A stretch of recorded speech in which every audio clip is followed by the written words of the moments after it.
After rescuing a lost fox kit, her mother made an unexpected promise. The frozen stream. The first snowfall of winter had transformed the Whispering Vale into a crystalline wonderland, but Cale Thorne barely noticed the beauty as he trudged along the frozen riverbank. His leather satchel, heavy with dried herbs and medicinal roots, bounced against his hip with each step. For 3 years, he had wandered these remote lands, trading remedies with isolated villages and studying the rare plants that thrived in forgotten corners of the world. The cry that split the air was small but desperate, a sound that made Cale's heart clench.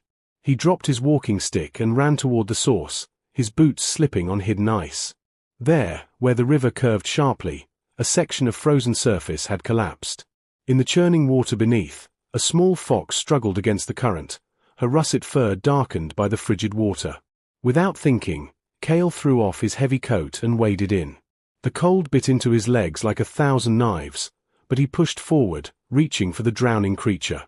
His fingers closed around wet fur, and he pulled the small body against his chest, fighting his way back to shore. On solid ground, he realized his rescue was no ordinary fox. The kit's eyes held an intelligence that made him pause, amber and aware, studying him with something that looked like understanding. She couldn't have been more than a season old, shivering violently in his arms. "You're safe now," Cale murmured, wrapping her in his discarded coat. "Let's get you warm." He carried her to his camp 100 yards away, where his small tent was already pitched for the night. Inside, he built up the fire and created a nest of blankets, carefully drying the kit's fur and checking for injuries. She watched him work, never trying to bite or escape, her small body gradually relaxing as warmth returned. As darkness fell, Cale kept vigil, feeding the fire and monitoring his unexpected patient. The kit, whom he decided to call his little Ember for her coloring, curled against his side as he sat wrapped in his remaining blanket. Her breathing steadied, and somewhere past midnight, she finally slept. Cale dozed fitfully, unaware that his kindness had set in motion events that would change his solitary life forever, the sacred promise. Dawn broke over the frozen valley with a silence that felt heavy, almost expectant. Cale woke to find the fox kit sitting upright beside him, staring intently at the tent entrance. Before he could speak, the canvas flap moved aside, not by wind, but by something far more deliberate. The woman who entered moved with liquid grace, her form seeming to shift between human and something wilder in the dancing shadows. She wore robes the color of autumn leaves, and her hair fell in waves of silver-touched auburn past her shoulders. But it was her eyes that captured Cale's attention, the same luminous amber as the kit beside him, filled with ancient wisdom and barely controlled emotion. "You saved my daughter," the woman said, her voice carrying the rustle of wind through branches. She knelt beside the kit, who transformed in a shimmer of light, becoming a small girl with fox ears and a bushy tail. The child threw her arms around her mother's neck, chattering excitedly in a language that sounded like birdsong. Cale scrambled to his feet, his mind reeling. "I am Selwyn Ashenfur, matriarch of the Silverbrook clan," the woman replied, standing with her daughter cradled against her hip.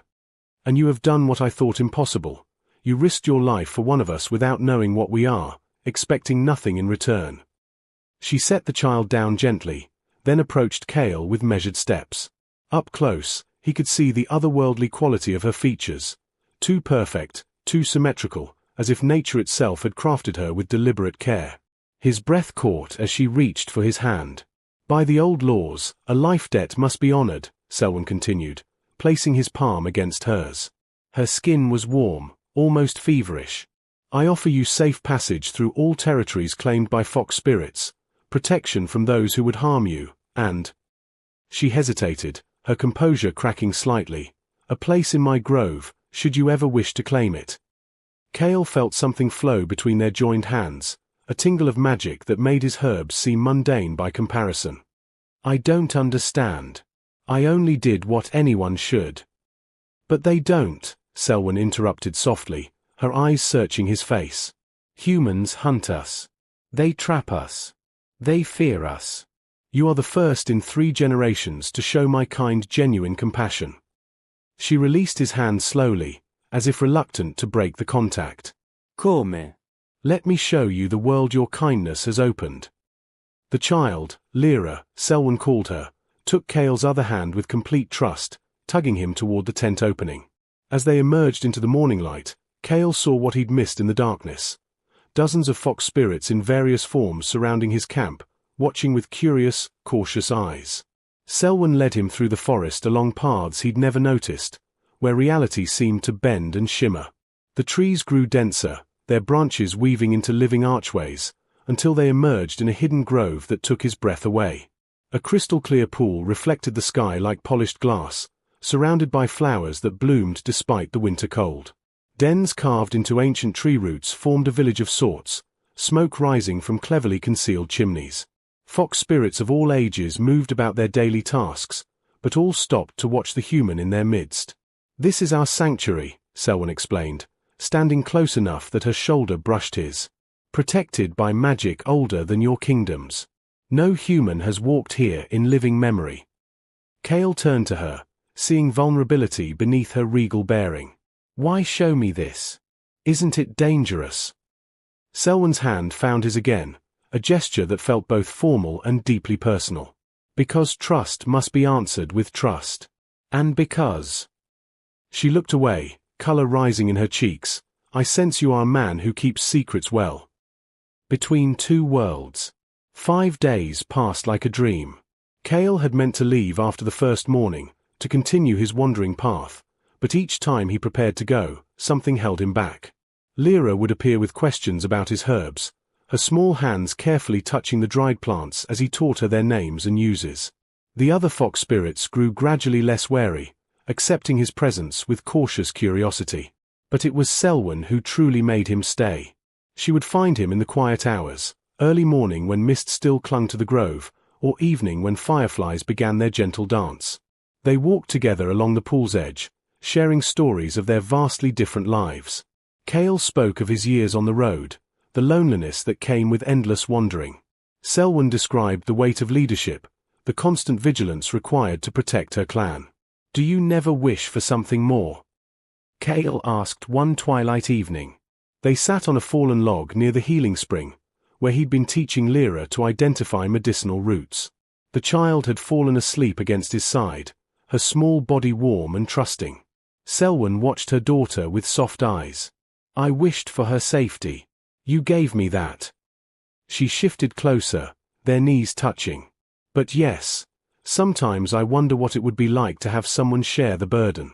Someone who sees beyond what I am to who I am." Cale's heart hammered as he met her gaze. "I see you, Selwyn. I see your strength and your tenderness. The way you love your people. The way you—" He trailed off, suddenly aware of how close they sat today. "The way I what?" she whispered, leaning in. Her breath ghosted across his lips, carrying the scent of pine and wild honey. "The way you look at me," he finished, his hand rising to cup her cheek. "Like I matter. Like I'm not just another passing stranger." Selwyn closed the remaining distance, pressing her forehead against his. "You matter more than you know, Cale Thorne. You've stirred something in me I thought long dormant." Her fingers traced the line of his jaw, leaving trails of warmth. "Tell me you feel it too. Tell me I'm not alone in this madness." Instead of answering with words, Cale tilted his head and kissed her. Selwyn melted against him with a soft sound of surrender, her hands sliding into his hair. The kiss was tentative at first, testing boundaries, then deepened as mutual longing broke through careful restraint. Magic sparked where their skin touched, visible as tiny fireflies of light that danced around them. They broke apart breathlessly, awareness of Lyra sleeping beside them bringing them back to propriety. But Selwyn's hand remained in his, fingers intertwined, and the smile on her lips promised more when privacy allowed. "Stay," she murmured against his temple. "Not as a guest. Stay as something more." Before Cale could respond, a sharp whistle cut through the grove's peace. A scout burst from the tree line, shifting from fox to human form mid-stride. Matriarch. Hunters. 3 of them, with iron traps, heading toward the eastern boundary. Selwyn was on her feet instantly, all softness replaced by steel. "How long?" "They'll reach our wards by nightfall." The scout's eyes flicked to Cale with uncertainty. "What about the human?" Selwyn's jaw tightened. Kale is under my protection. He stays. She turned to him, conflict clear in her expression. I must ask you to remain here, in the heart of the grove. Some of my clan still doubt your intentions. If you're seen during the chaos. I understand, Kale said, though his heart sank. Be careful. She kissed him swiftly, fiercely. We'll finish this conversation when I return.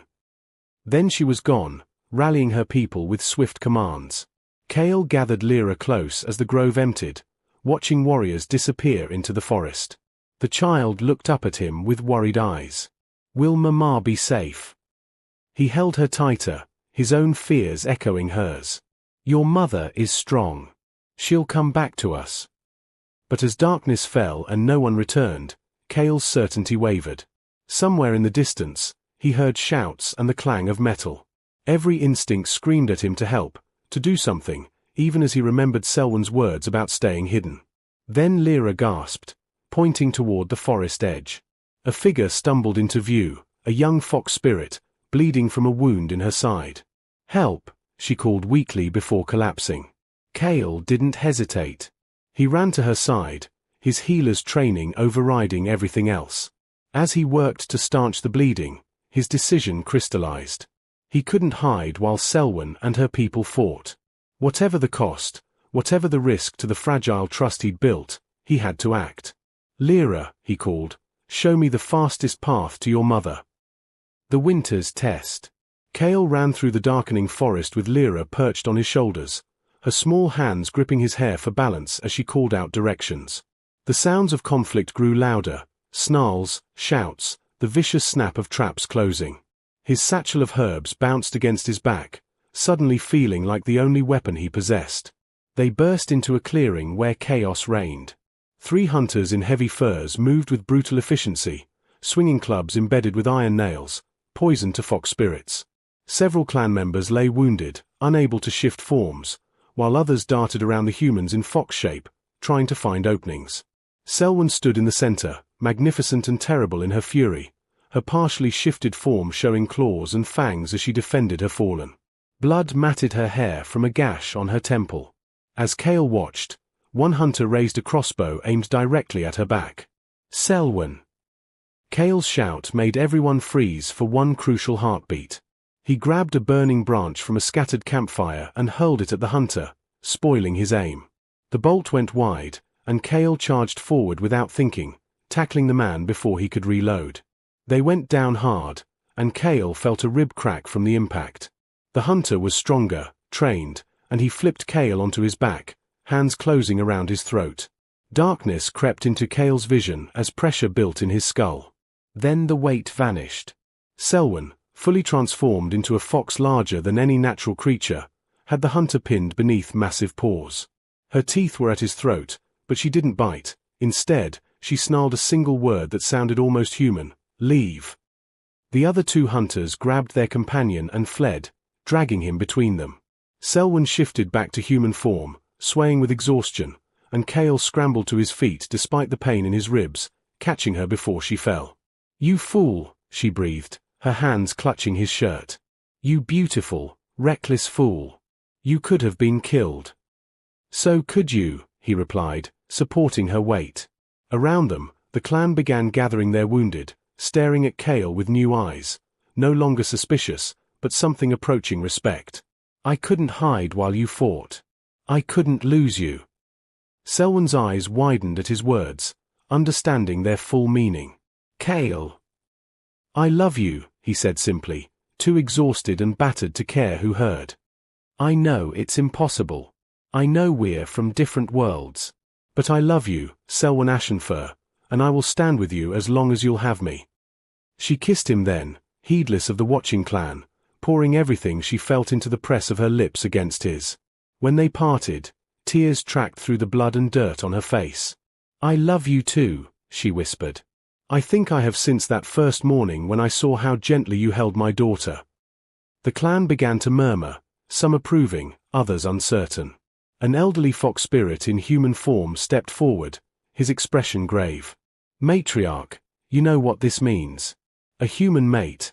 It hasn't been done in centuries. The old laws. The old laws also speak of life debts and honor, Selwyn interrupted, straightening despite her wounds. Cale has proven himself twice over. He saved my daughter. He saved me. He chose us over his own safety. She looked around at her people, authority ringing in her voice. I claim him as my chosen, and I will challenge any who dispute my right. Silence fell. Then Lyra, still perched on Cale's shoulders despite everything, shouted in her child's voice, I want Cale to stay. He tells good stories and knows all the plants. Tension broke into laughter. The elderly fox spirit bowed his head. Then it seems the clan has spoken, through its youngest voice. He approached Cale, studying him with ancient eyes. You have walked a strange path, healer. Are you prepared to walk stranger ones still? Cale looked at Selwyn, seeing his future in her hopeful expression. As long as she walks beside me. They spent the night tending the wounded together, Cale's herbcraft combining with the clan's healing magic in ways neither had imagined possible. As dawn broke, Selwyn led him to her private den, a cozy space carved into the heart of the largest tree. Rest with me, she said softly, drawing him down onto soft furs. Tomorrow we face whatever comes. Tonight, just be here. Cale pulled her close, feeling her heartbeat against his chest, and knew he'd finally found the home he'd been searching for all his wandering years. The spring awakening. 3 months passed in a blur of joy and adjustment. Winter loosened its grip on the whispering vale, and with spring came renewal.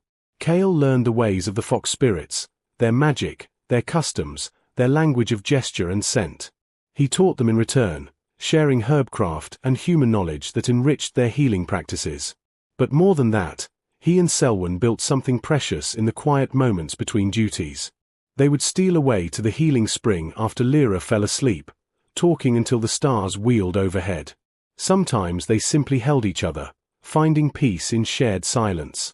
Other times, passion would overcome them, hungry kisses beneath the moonlight, hands exploring with reverent wonder, whispered promises against bare skin. Are you certain? Selwyn asked one evening as they lay tangled together in her den, firelight casting dancing shadows. Once we perform the joining ceremony, there's no turning back. You'll be bound to this grove, to my people, to me. You'll age slower, change in ways you can't predict. Cale traced the line of her spine, watching her shiver at his touch. I've never been more certain of anything. I want forever with you, Selwyn. However long forever is. The ceremony took place under the full moon of the spring equinox. The entire clan gathered around the sacred pool, dressed in their finest. Lyra wore a crown of wildflowers and served as the ring-bearer, carrying 2 bands woven from living wood. The elderly fox spirit who'd challenged Cale months ago now smiled as he performed the ancient rites. Selwyn wore robes of silver and white, her hair adorned with early cherry blossoms. Cale had never seen anything more beautiful. When she took his hands, magic pulsed between them, stronger now, familiar, welcoming. I bind myself to you, Selwyn said, her voice carrying across the water. My heart, my magic, my life. Where you walk, I will follow. What you love, I will protect. Who you are, I will cherish. I bind myself to you, Cale repeated, feeling the weight and rightness of the vows. My strength, my knowledge, my devotion. I will stand beside you in joy and hardship. I will honor your people as my own. I will love you until the world forgets our names. As they sealed their promises with a kiss, light erupted from where they touched, golden and silver intertwined, spiraling upward to paint the night sky. The clan erupted in celebration, voices rising in an ancient song of unity. Lyra launched herself at them, wrapping small arms around both their legs. Papa Cale, she cried, using the title for the first time. You're really staying forever now. Cale swept her up between them, his heart so full it ached. Forever and always, little Ember. The celebration lasted through the night, but eventually Selwyn led Cale away to the den they now truly shared. She closed the woven door behind them, turning to him with eyes dark with promise. My husband, she whispered, the word a prayer and an invitation. He crossed to her in 3 strides, capturing her mouth in a kiss that spoke of hunger long denied. They came together with desperate tenderness, learning every secret of each other's bodies, writing their love in sighs and gasps and whispered names. When they finally lay spent in each other's arms, dawn was breaking over the grove. "No regrets?" Selwyn asked, tracing idle patterns on his chest. "Not a single one," Kale replied, kissing her forehead. "Though I never imagined my wandering would end in magic and fox spirits and the love of my life." She laughed, the sound like bells. "Life has a way of surprising us. You came here a lonely healer. Now you're a father, a husband, and part of something larger than yourself." Outside their den, the grove woke to spring's promise. Lyra's laughter echoed as she played with other young kits. The clan moved through morning routines, now including the human who'd become one of them through courage and compassion. Kale had spent years searching for purpose, never realizing that purpose would find him in the form of a drowning fox kit and the mother who would become his world. As Selwyn dozed against his shoulder and sunlight painted golden patterns through the leaves, he understood that sometimes the best journeys are the ones that bring us home. 4 lines of wisdom. Love transcends all boundaries when hearts remain brave enough to trust. Compassion given freely returns as blessings beyond measure. Home is not a place, but the souls who choose to walk beside us. True courage lies not in fearlessness, but in risking everything for those we cherish.